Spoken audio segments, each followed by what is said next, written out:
that the economy is not generating enough employment.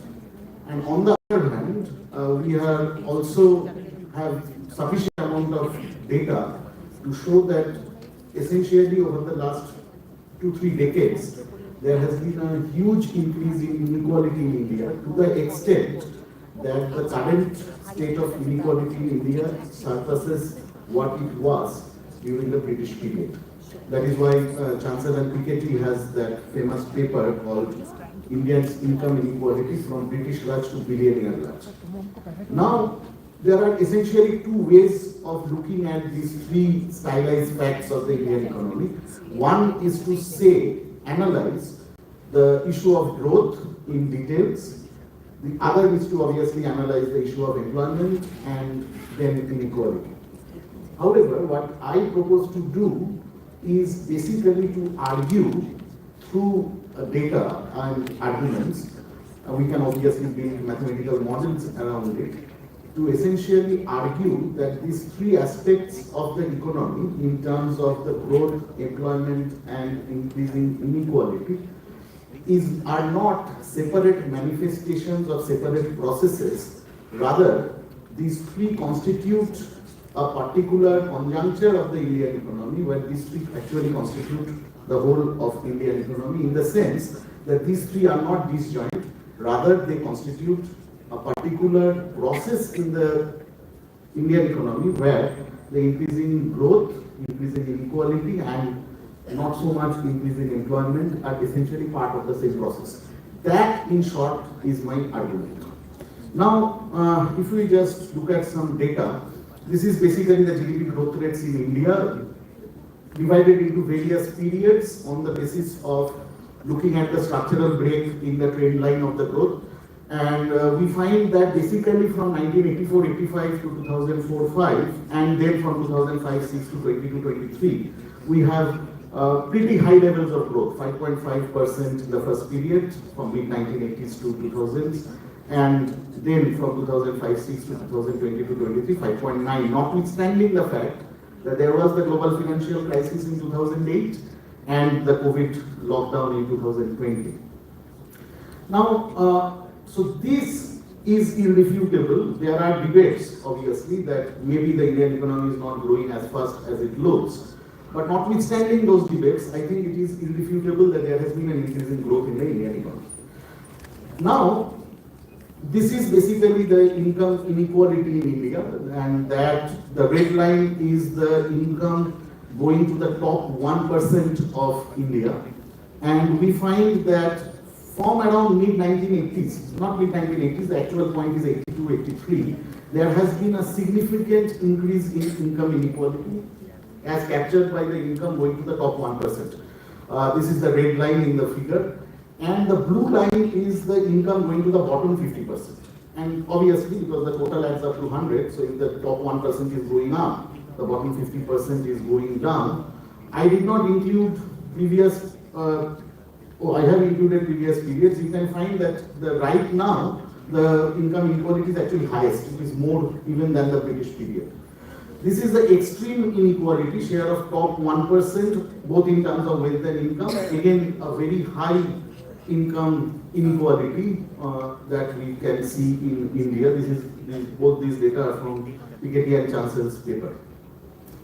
Now, just for an aside, because we have been, Indian social scientists have been debating the issue of class and caste for a long time. So this is basically the caste-wise shares of total wealth and population. You see that the upper castes have around 27.2% of population, but they have a wealth share of 53.7% of the total India's wealth. Because I will not have time much to go into the details of this, so maybe in the Q&A we can discuss. But just to point out that this is a graph of the rates primacy is a bit odd if you look at the data, because rates primacy is a bit odd if you look at the data, because primarily the poorer sections of our country belong to the deprived sections. Now, one of the stories that have been taught to us from our UG level is the story of the Lewis model, that there will be a structural transformation in any economy where the economy will be basically moving from the agricultural sector to the industrial sector, both in terms of GDP as well as in terms of employment share. Now, what has happened is that this structural transformation has become very slow in India, particularly since 2017-18, where we find that in the rural sector, around 60% of the population is still engaged in agriculture. But on the other hand, if you look at the agriculture share in GDP, it is around 14-15%. So in other words, 60% of the population are dependent on 15% of the total income of the economy. So therefore, the seat of poverty, the seat of deprivation actually goes there in the agricultural and the rural sector. Now, this is the GVA growth, gross value added growth versus employment. What is important is that the non-agricultural GVA growth rate is around 6.6 to 7.7%, but the growth rate of non-agricultural employment is around 3%. So there is a high increase in growth, and not only that, it has actually declined. That the growth rate of employment has declined, but the growth rate of the output has actually increased. Now, if that is happening in the economy, it has repercussions also for inequality in the sense that the income going to, the share of income going to labor, that is the blue line here, it is more or less flat at around 20%, while the share of profit has increased, that is the orange line. On the other hand, productivity is the dotted line, which is keeping on growing. So in other words, the labor is losing out in the Indian economy, that is, the share is falling or more or less stagnant if I look at the long-term period, while on the other hand, the profit as a share of output is growing. Now this, from basic Keynesian, Kalesian kind of macroeconomics, this must result in a slowdown because the consumption propensity of the capitalists is less than the consumption propensity of workers. In other words, if you give 1 rupee to the worker, then he or she will spend most of it in consumption. On the other hand, if you give an extra 1 rupee to the capitalist, he or she would be actually saving most of it, not consuming because their consumption demands are actually already met. So if a process of growth continuously tilts the income distribution in favor of capital, then it must result in a slowness of growth. However, that is not happening in India. Why is that not happening in India? I am just going to skip this for the sake of time. It is not happening in India because the growth in India is mainly triggered by two factors. One is exports, not net exports, only exports. And the second is the gross capital formation, in other words, the investment. And these two are moving absolutely congruently.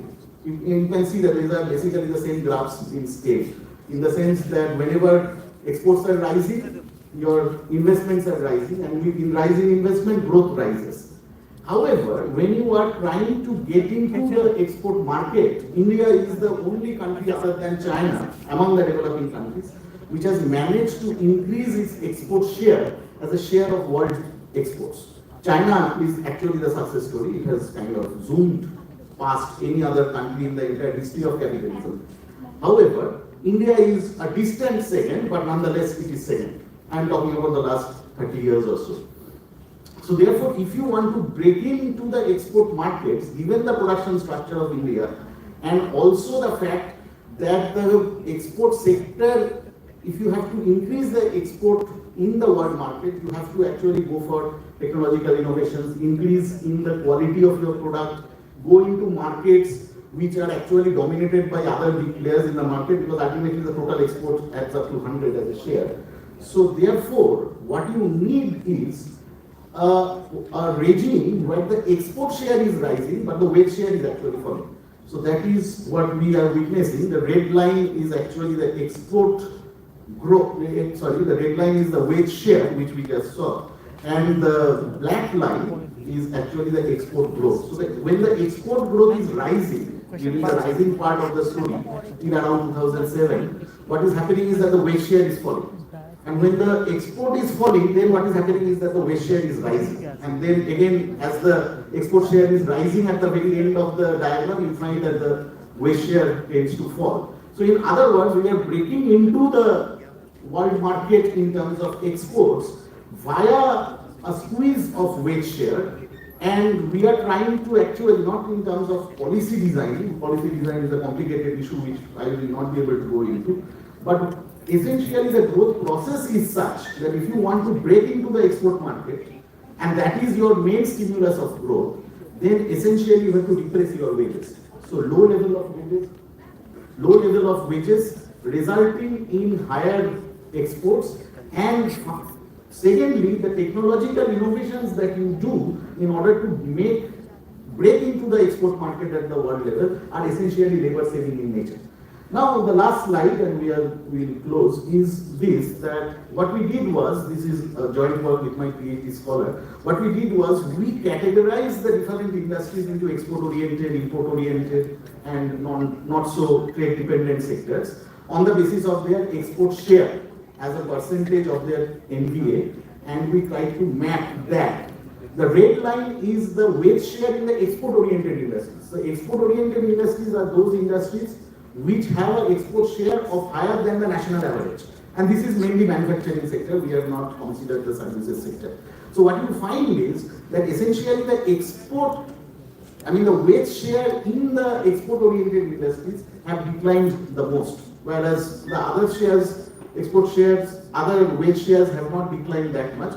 Nonetheless, what has happened is that your growth process is such that you want to break into the world market via exports, that is causing your investment increase through a process where inequality has to be a part of the system. If you try to increase wages, your exports will be hit. If your exports are hit, then your investment will be hit and your growth will be hit. On the other hand, this is not the entire story. The other story is, of course, because of increased inequality, what has happened is that the consumption demand of the rich, those who are the beneficiaries of the process of growth, their consumption propensity is such that they are actually want to consume products manufactured in the advanced capitalist countries, let us say BMW car, Audi car. So when I import that, my import intensity goes up. Or even if I try to produce that in my own country, then the technology that I employ is essentially labor saving in nature. Therefore, it does not cause enough employment. And because it does not cause enough employment, it does not also increase the wages, because as employment rises, bargaining power of the workers rise, and that results in higher wage. So therefore, in a nutshell, what I started with, that these three, high growth, low employment, and high inequality, is a result of the same structural transformation that the Indian economy is witnessing, and only through a policy aimed at alleviating the condition of the working class can we actually talk about a reduction in income inequality, and that can also lead to a period of high growth. It is not necessary that we have to only have growth through high inequality. Thank you very much. Thanks for your time.